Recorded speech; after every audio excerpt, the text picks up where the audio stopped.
Well, hello down there. A lot of my friends ask me why I love metal detecting so much. So instead of answering them all the time, I thought I'd do a quick video explaining things. And if you're interested in metal detecting, I have the most awesome beginner's guide. Click there to check that out. But in the meantime, let's get on with things. Finding history and saving history before it rots and falls away forever. Be real gentle when we pull that out. Blimmin' hell.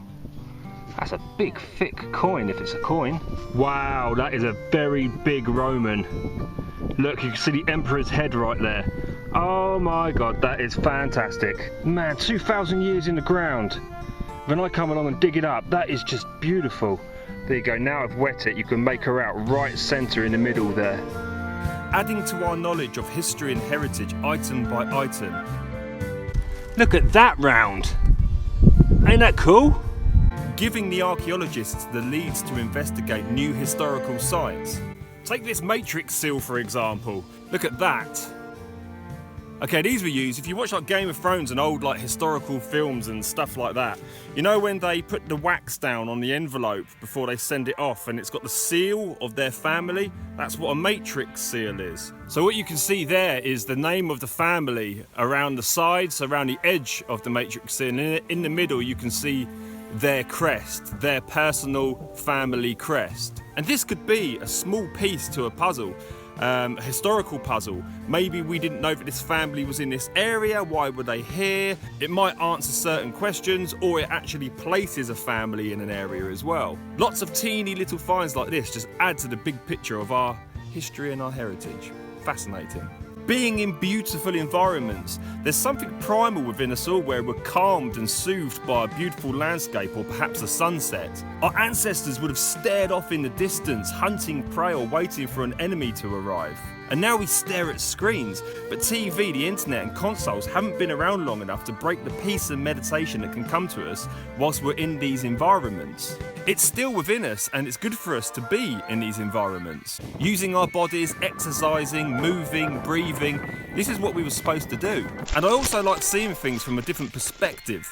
We all walk roads and we all walk pathways and you kind of get used to those pathways. There's nothing new there after a while. But if you metal detect, you end up on different fields, so you'd see things from a different vantage point that you normally wouldn't see. That's just something I really, really enjoy.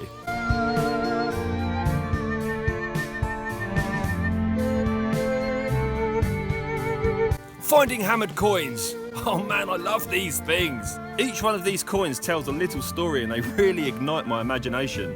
And part of that is remembering that people back in medieval times really did believe in dragons, fairies, ghosts, goblins, and a lot more. And also very violent times which had a huge impact on our society today. Take a look at these, aren't they just beautiful? Magical even. Each one of these coins was found on one of my videos the moment they were awoken from their sleep and saved after 600 or so years in the ground, archived forevermore. Magical.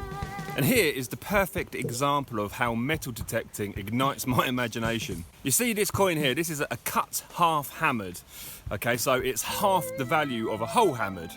And as you can see back then they literally just cut the coin in half. Now over here in Britain we have a saying which is I'm half cut, which means you are rather drunk. And as we've kept a lot of our medieval traditions in our society today, I'm wondering if a cut half could have got you really, really drunk. See what I mean? Being around and near historical locations where so much stuff happened in the past. Knowing that so many other people in the past walked these same paths and so many more will do the same in the future. But these locations will just continue to stand as time goes on. And the craftsmanship and work that would have gone into creating these things, look at it, it's amazing. I find it hard to make a pot noodle these days. And of course I love sharing my knowledge of local history with you guys as well, who seem to enjoy it. Here's an example. This is a massive Napoleonic fort, built to keep away the French forces of Napoleon back in the 1800s sometime. When I was a kid, this was my playground. So all along this part of the coast, because the sea's just there basically, there's fortresses and towers and canals, all built to keep out Napoleon. But he never attacked in the end. And right now I'm standing in one of the moats. What you can see behind me is just one tiny part of this massive, massive fortress. In there is adventure time. Me and my friends spent our whole childhoods here. There's secret tunnels, there's secret compartments, there's devil rooms, there's like Tramps Alley, there's wells where some kid lost his dog. There's adventures and stories everywhere. One day I might go in there. If you want me to go in there, I'll go in there and I'll show you around. So it lay dormant until about World War I or World War II, and they started using it in the wars. Very, very handy place if you think about it. It's very, very well defended. It's in a hill, you can't see it, and you can like, oh, I'm about 40 foot that way, you can see right over the English Channel. There's drawbridges, you can get right to the top, you can see right over Dover, you can see the castle in the distance, so you can see the advancing German forces coming as well. Good place to hide as well if there's bombs coming down on top of you, which happened a hell of a lot. So they built these bridges here, which we called the tank bridges. Can you guess why?